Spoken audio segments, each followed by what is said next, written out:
ನಾಗಮಂಗಲದಲ್ಲಿ OPS ಮತ್ತು MPS ಪಿಂಚಣಿಗಾಗಿ ಒಂದು ದಿನ ಹಕ್ಕೋತ್ಸವ ಫ್ರೀಡಂ ಪಾರ್ಕಿನಲ್ಲಿ ಇದೇ ತಿಂಗಳ 7ನೇ ತಾರೀಕು ಹಮ್ಮಿಕೊಳ್ಳಲಾಗಿದ್ದು, ಪ್ರತಿಯೊಬ್ಬರೂ ಬಂದು ಭಾಗವಹಿಸಿ ನಮ್ಮ ಕಾರ್ಯಕ್ರಮ ಯಶಸ್ವಿಗೊಳಿಸಬೇಕೆಂದು ಎಲ್ಲ ಕಾರ್ಯಕರ್ತರು ಬೇಡಿಕೊಂಡರು.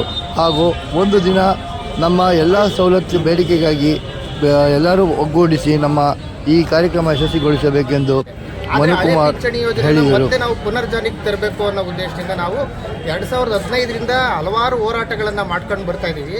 ಈಗ ಕಳೆದ 2 ವರ್ಷದಲ್ಲಿ ಕಾಂಗ್ರೆಸ್ ಪಕ್ಷ ಪ್ರಣಾಳಿಕೆಯಲ್ಲಿ ತಿಳಿಸಿರುವಂತೆ ಅವರು 6ನೇ ಗ್ಯಾರಂಟಿಯಾಗಿ ನಮ್ಮ NPS ಅನ್ನು ರದ್ದುಗೊಳಿಸಿ OPS ಅನ್ನು ಮರುಜಾರಿಗೊಳಿಸ್ತೀವಿ ಅಂತ ಹೇಳಿದರು. ಆದರೆ ಇದುವರೆಗೂ ಅವರು 5 ಗ್ಯಾರಂಟಿಗಳನ್ನು ಈಡೇರಿಸಿದರೆ ನಮ್ಮ 6ನೇ ಗ್ಯಾರಂಟಿಯನ್ನು ಈಗಲಾದರೂ ಈ ಮುಂದಿನ ಬರುವ ಬಜೆಟ್ನಲ್ಲಿ ಈಡೇರಿಸಬೇಕು, ಅದನ್ನು ಘೋಷಿಸಬೇಕು ಅಂತ ಹೇಳಿ ನಾವು ಮುಖ್ಯಮಂತ್ರಿಗಳಿಗೆ ಪತ್ರ ಚಳುವಳಿಯನ್ನು ನಡೆಸೋದ್ರ ಜೊತೆಗೆ ಮಾನ್ಯ ತಹಶೀಲ್ದಾರ್ ಅವರ ಮುಖಾಂತರ ಅವರಿಗೆ ಒಂದು ಮನವಿ ಕೊಡುವಂಥ ಕಾರ್ಯಕ್ರಮವನ್ನು ಇವತ್ತು ಹಮ್ಮಿಕೊಂಡಿದ್ದೀವಿ. ಈ ಬರುವ ಬಜೆಟ್ನಲ್ಲಿ ಈ NPS ಅನ್ನು ಹೋಗಲಾಡಿಸಿ OPS ಅನ್ನು ಮರು ಜಾರಿಗೆ ತರಲೇಬೇಕು ಅಂತ ನಮ್ಮ ಸರ್ಕಾರಿ ನೌಕರ ಅಂದರೆ ಅದರೊಳಗೂ NPS ಹೋರಾಟದ ವತಿಯಿಂದ ಬರುವ 7ನೇ ತಾರೀಕು, ಈ ಫೆಬ್ರವರಿ 7ನೇ ತಾರೀಕು ಫ್ರೀಡಂ ಪಾರ್ಕ್ನಲ್ಲಿ ಹಕ್ಕೊತ್ತಾಯ ಧರಣಿಯನ್ನು ಕೂಡ ಹಮ್ಮಿಕೊಂಡಿದ್ದೀವಿ. ಅದಕ್ಕೆ ಎಲ್ಲ ತಾಲೂಕುಗಳಿಂದ ಇಡೀ ಕರ್ನಾಟಕದ ರಾಜ್ಯಾದ್ಯಂತ ಹೆಚ್ಚು ಕಮ್ಮಿ ಒಂದು 2ರಿಂದ 3 ಲಕ್ಷ ಜನ ಹೋರಾಟದಲ್ಲಿ ಪಾಲ್ಗೊಳ್ತಿದ್ದಾರೆ. ಇಷ್ಟು ಜನರ ಬೇಡಿಕೆಯನ್ನು ಈಡೇರಿಸೋದಕ್ಕೋಸ್ಕರನಾದರೂ ನಮ್ಮ ಕುಟುಂಬದ ರಕ್ಷಣೆಗಾಗಿ ಸರ್ಕಾರಿ ನೌಕರ ಅಂತ ಅಂದಾಗ ಆ ಪೆನ್ಷನ್ ಎಲ್ಲೋ ಒಂದು ಕಡೆ ಪೆನ್ಷನ್ ಸಿಗುತ್ತೆ ಅಂತ ನಾವು ಸರ್ಕಾರಿ ಕೆಲಸಕ್ಕೆ ಬರೋದಕ್ಕೆ ಆಸೆ ಪಡ್ತೀವಿ. ಆ ಪೆನ್ಷನ್ನೇ ಇಲ್ಲ ಅಂದಾಗ ನಮ್ಮ ಜೀವನವನ್ನು ನಡೆಸೋದಕ್ಕೆ ಕಷ್ಟ ಆಗುತ್ತೆ. ಇತ್ತೀಚೆಗೆ ಈ NPS ಇಂದ ಯಾರು ಈಗ ರಿಟೈರ್ಡ್ ಆಗ್ತಾ ಇದ್ದಾರೆ ಅವ್ರಿಗೆಲ್ಲ ಬರೀ 3,000-4,000 ಪೆನ್ಷನ್ ಸಿಗ್ತಾ ಇದೆ. ಅದರಿಂದ ಇವತ್ತಿನ ಒಂದು ಪರಿಸ್ಥಿತಿಯಲ್ಲಿ ಜೀವನ ನಡೆಸೋದು ಕಷ್ಟ ಆಗುತ್ತೆ.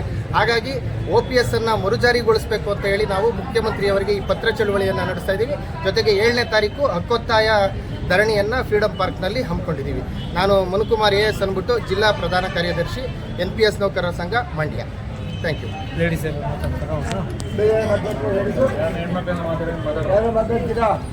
ಇಲ್ಲ ಇವರು ಸಾಹೇಬರು ಮಾತಾಡೋದು ಅದೇ ವಿಚಾರ ಬಿಡಿ, ಏನಿಲ್ಲ ಬಯಸ್ಕೊಂಡು ಮಾತಾಡೋದೇನಿಲ್ಲ,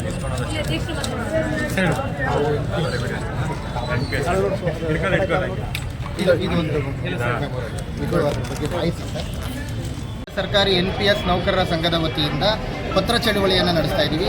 ಮಾನ್ಯ ಶ್ರೀಯುತ ಸಿದ್ದರಾಮಯ್ಯನವರಿಗೆ ಮುಖ್ಯಮಂತ್ರಿಗಳಿಗೆ ನಮ್ಮ ಸಂಘದಿಂದ ಪತ್ರ ಚಳುವಳಿಯನ್ನು ನಡೆಸ್ತಾ ಇದ್ದೀವಿ. ಕಾರಣ ಏನಪ್ಪ ಅಂದರೆ 2006ರಿಂದ ಈಚೆಗೆ ಸರ್ಕಾರಿ ಕೆಲಸಕ್ಕೆ ಯಾರು ಸೇರಿದರೆ ಅವರಿಗೆ ಹೊಸ ಪಿಂಚಣಿ ಯೋಜನೆಯನ್ನು ಜಾರಿಗೆ ತರಲಾಗಿದೆ. ಆದರೆ ಹಳೆ ಪಿಂಚಣಿ ಯೋಜನೆಯನ್ನು ಮತ್ತೆ ನಾವು ಪುನರ್ಜಾರಿಗೆ ತರಬೇಕು ಅನ್ನೋ ಉದ್ದೇಶದಿಂದ ನಾವು 2015ರಿಂದ ಹಲವಾರು ಹೋರಾಟಗಳನ್ನು ಮಾಡ್ಕೊಂಡು ಬರ್ತಾ ಇದ್ದೀವಿ. ಈಗ ಕಳೆದ 2 ವರ್ಷದಲ್ಲಿ ಕಾಂಗ್ರೆಸ್ ಪಕ್ಷ ಪ್ರಣಾಳಿಕೆಯಲ್ಲಿ ತಿಳಿಸಿರುವಂತೆ ಅವರು 6ನೇ ಗ್ಯಾರಂಟಿಯಾಗಿ ನಮ್ಮ NPS ಅನ್ನು ರದ್ದುಗೊಳಿಸಿ OPS ಅನ್ನು ಮರುಜಾರಿಗೊಳಿಸ್ತೀವಿ ಅಂತ ಹೇಳಿದರು. ಆದರೆ ಇದುವರೆಗೂ ಅವರು 5 ಗ್ಯಾರಂಟಿಗಳನ್ನು ಈಡೇರಿಸಿದರೆ ನಮ್ಮ 6ನೇ ಗ್ಯಾರಂಟಿಯನ್ನು ಈಗಲಾದರೂ ಈ ಮುಂದಿನ ಬರುವ ಬಜೆಟ್ನಲ್ಲಿ ಈಡೇರಿಸಬೇಕು, ಅದನ್ನು ಘೋಷಿಸಬೇಕು ಅಂತ ಹೇಳಿ ನಾವು ಮುಖ್ಯಮಂತ್ರಿಗಳಿಗೆ ಪತ್ರ ಚಳುವಳಿಯನ್ನು ನಡೆಸೋದ್ರ ಜೊತೆಗೆ ಮಾನ್ಯ ತಹಶೀಲ್ದಾರ್ ಅವರ ಮುಖಾಂತರ ಅವರಿಗೆ ಒಂದು ಮನವಿ ಕೊಡುವಂಥ ಕಾರ್ಯಕ್ರಮವನ್ನು ಇವತ್ತು ಹಮ್ಮಿಕೊಂಡಿದ್ದೀವಿ. ಈ ಬರುವ ಬಜೆಟ್ನಲ್ಲಿ ಈ NPS ಅನ್ನು ಹೋಗಲಾಡಿಸಿ OPS ಅನ್ನು ಮರು ಜಾರಿಗೆ ತರಲೇಬೇಕು ಅಂತ ನಮ್ಮ ಸರ್ಕಾರಿ ನೌಕರ ಅಂದರೆ ಅದರೊಳಗೂ NPS ಹೋರಾಟದ ವತಿಯಿಂದ ಬರುವ 7ನೇ ತಾರೀಕು, ಈ ಫೆಬ್ರವರಿ 7ನೇ ತಾರೀಕು ಫ್ರೀಡಂ ಪಾರ್ಕ್ನಲ್ಲಿ ಹಕ್ಕೊತ್ತಾಯ ಧರಣಿಯನ್ನು ಕೂಡ ಹಮ್ಮಿಕೊಂಡಿದ್ದೀವಿ. ಅದಕ್ಕೆ ಎಲ್ಲ ತಾಲೂಕುಗಳಿಂದ ಇಡೀ ಕರ್ನಾಟಕದ ರಾಜ್ಯಾದ್ಯಂತ ಹೆಚ್ಚು ಕಮ್ಮಿ ಒಂದು 2ರಿಂದ 3 ಲಕ್ಷ ಜನ ಹೋರಾಟದಲ್ಲಿ ಪಾಲ್ಗೊಳ್ತಿದ್ದಾರೆ. ಇಷ್ಟು ಜನರ ಬೇಡಿಕೆಯನ್ನು ಈಡೇರಿಸೋದಕ್ಕೋಸ್ಕರನಾದರೂ ನಮ್ಮ ಕುಟುಂಬದ ರಕ್ಷಣೆಗಾಗಿ ಸರ್ಕಾರಿ ನೌಕರ ಅಂತ ಅಂದಾಗ ಆ ಪೆನ್ಷನ್ ಎಲ್ಲೋ ಒಂದು ಕಡೆ ಪೆನ್ಷನ್ ಸಿಗುತ್ತೆ ಅಂತ ನಾವು ಸರ್ಕಾರಿ ಕೆಲಸಕ್ಕೆ ಬರೋದಕ್ಕೆ ಆಸೆ ಪಡ್ತೀವಿ. ಪೆನ್ಷನ್ನೇ ಇಲ್ಲ ಅಂದಾಗ ನಮ್ಮ ಜೀವನವನ್ನು ನಡೆಸೋದಕ್ಕೆ ಕಷ್ಟ ಆಗುತ್ತೆ. ಇತ್ತೀಚೆಗೆ ಈ NPS ಇಂದ ಯಾರು ಈಗ ರಿಟೈರ್ಡ್ ಆಗ್ತಾ ಇದ್ದಾರೆ ಅವ್ರಿಗೆಲ್ಲ ಬರೀ 3,000-4,000 ಪೆನ್ಷನ್ ಸಿಗ್ತಾ ಇದೆ. ಅದರಿಂದ ಇವತ್ತಿನ ಒಂದು ಪರಿಸ್ಥಿತಿಯಲ್ಲಿ ಜೀವನ ನಡೆಸೋದು ಕಷ್ಟ ಆಗುತ್ತೆ. ಹಾಗಾಗಿ OPS ಅನ್ನು ಮರುಜಾರಿಗೊಳಿಸಬೇಕು ಅಂತ ಹೇಳಿ ನಾವು ಮುಖ್ಯಮಂತ್ರಿಯವರಿಗೆ ಈ ಪತ್ರ ಚಳುವಳಿಯನ್ನು ನಡೆಸ್ತಾ ಇದ್ದೀವಿ. ಜೊತೆಗೆ 7ನೇ ತಾರೀಕು ಹಕ್ಕೊತ್ತಾಯ ಧರಣಿಯನ್ನು ಫ್ರೀಡಂ ಪಾರ್ಕ್ನಲ್ಲಿ ಹಮ್ಮಿಕೊಂಡಿದ್ದೀವಿ. ನಾನು ಮನುಕುಮಾರ್ AS ಅಂದ್ಬಿಟ್ಟು ಜಿಲ್ಲಾ ಪ್ರಧಾನ ಕಾರ್ಯದರ್ಶಿ NPS ನೌಕರರ ಸಂಘ ಮಂಡ್ಯ. ಮಕ್ಕಳು ಮತ್ತು ತಂದೆ ತಮ್ಮ ಮತ್ತು ತಂಗಿದಿರಾಗಿರ್ತಾರೆ.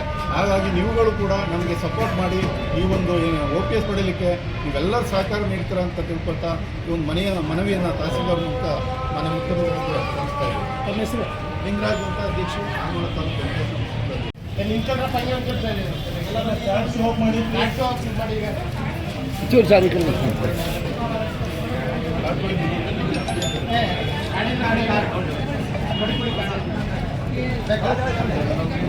ಬಾ ಹಿಂದೆ ರಮೇಶಣ್ಣ.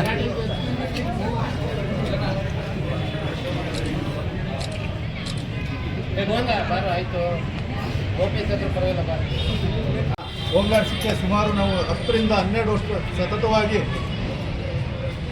OPSನ ಪಡೀಲಿಕ್ಕೆ ಭಾಳ ನಾವು ಹೋರಾಟ ಮಾಡ್ಕೊಂಡು ಬಂದಿದ್ದೀವಿ. ಆದರೂ ಕೂಡ ಈ ಒಂದು ಮಹಾಮಾರಿನ ನಾವು ಹೋಗ್ಲಾಡಿಸಲಿಕ್ಕೆ ಆಗಿಲ್ಲ.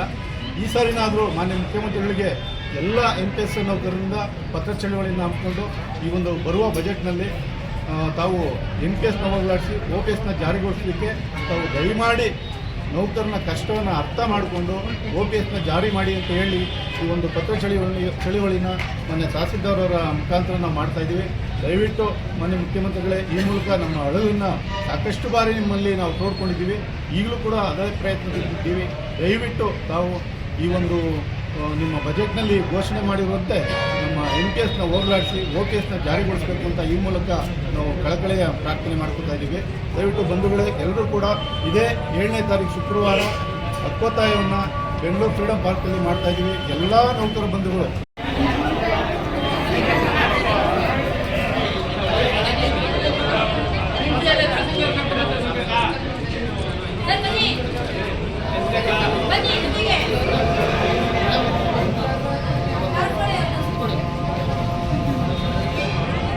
ಓಕೆನಾ?